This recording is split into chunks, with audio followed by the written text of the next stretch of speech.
Assalamualaikum warahmatullahi wabarakatuh. Perkenalkan saya Amaliatus Solihah dengan NIM 877313159.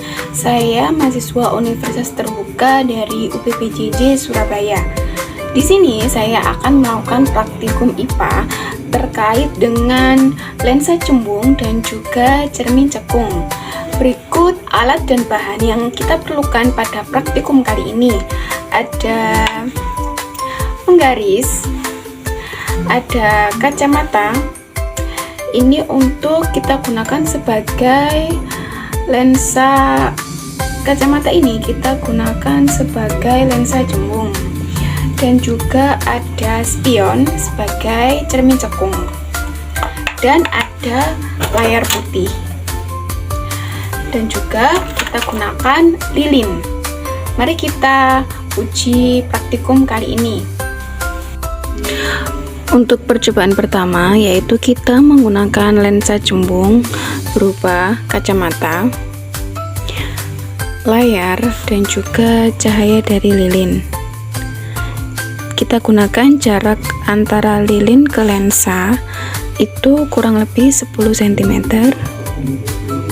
Kemudian kita atur layar sampai bayangan terlihat tajam, jelas, dan juga fokus.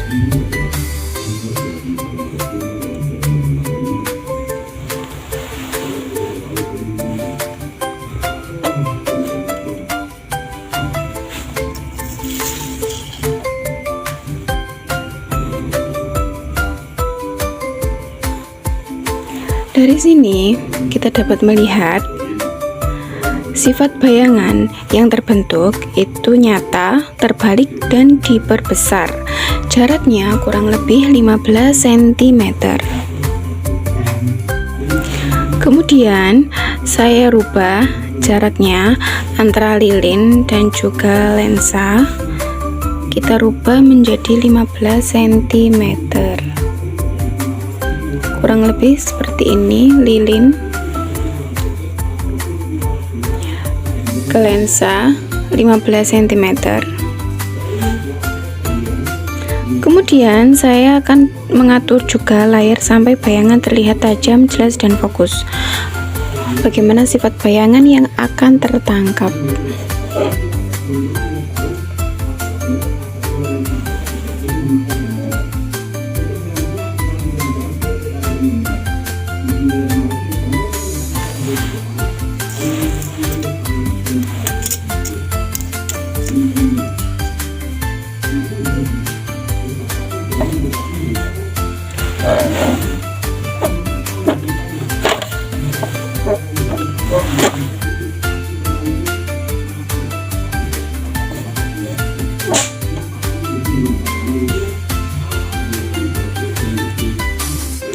Saya akan mengatur posisi lensa sampai terlihat tajam, fokus, dan juga terlihat lebih jelas ya. Dari sini kurang lebih bayangan yang terbentuk itu ketika didekatkan dengan layar atau diperkecil. Jadi sifatnya dari jarak antara cahaya ke lensa 15 cm itu membentuk sifat bayangan yang nyata, terbalik, dan juga diperkecil. Berikut juga kalau kita rubah jaraknya menjadi 20 cm antara lilin dan juga lensa, kurang lebih seperti ini. Kita dekatkan atau kita atur lensanya agar kita menemukan bayangan yang tajam, fokus, dan juga terlihat jelas. Itu ketika kita dekatkan ke layar putih. Ini terlihat lebih jelas. Jadi bayangan yang terbentuk itu nyata, terbalik, dan juga diperkecil.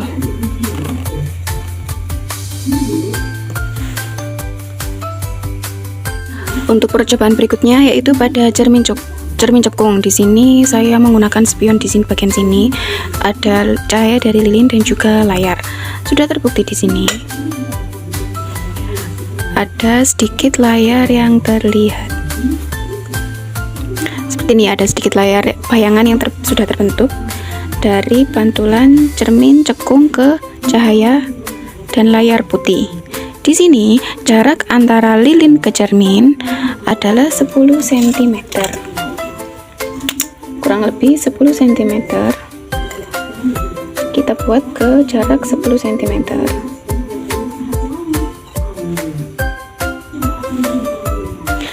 Nah, ini sudah 10 cm. Cahaya bayangan yang terbentuk, kita sudah mengatur layarnya dan terbentuk bayangan yang tajam, jelas, dan juga fokus. Sifat bayangan yang terbentuk itu bersifat nyata, terbalik, dan diperbesar. Kemudian kalau kita rubah jaraknya antara kita geser lilin menjadi jarak 15 cm, kurang lebih seperti ini ya, jaraknya 15 cm. Kita atur layarnya.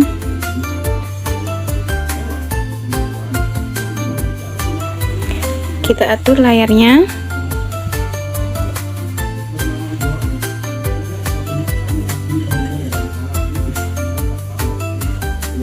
Kita atur seperti ini.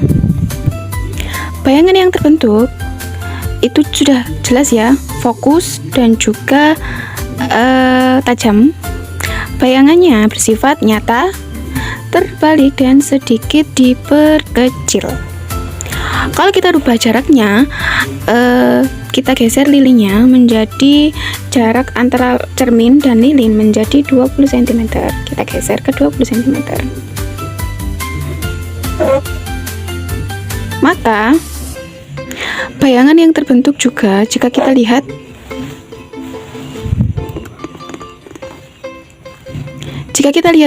pada aslinya itu bayangan yang terbentuk itu lebih kecil atau nyata, terbalik, dan diperkecil. Jadi semakin dekat jaraknya antara cahaya dan juga layar, atau semakin jauh cahaya dan juga cermin cekung, maka ukur bayangannya akan semakin kecil, atau bahkan kalau kita dekatkan akan menghilang. Praktek yang sudah saya lakukan baru saja tentang lensa cembung dan juga cermin cekung, maka dapat kita ambil kesimpulan bahwa jarak fokus antara cahaya dari lensa cembung maupun cermin cekung itu mempengaruhi ukuran dan jenis bayangan yang terbentuk. Seperti tadi, ada yang nyata, terbalik, dan juga diperkecil dan diperbesar karena adanya jarak fokus yang berbeda atau berubah. Demikian praktikum yang dapat saya lakukan. Semoga bermanfaat. Wassalamualaikum warahmatullahi wabarakatuh.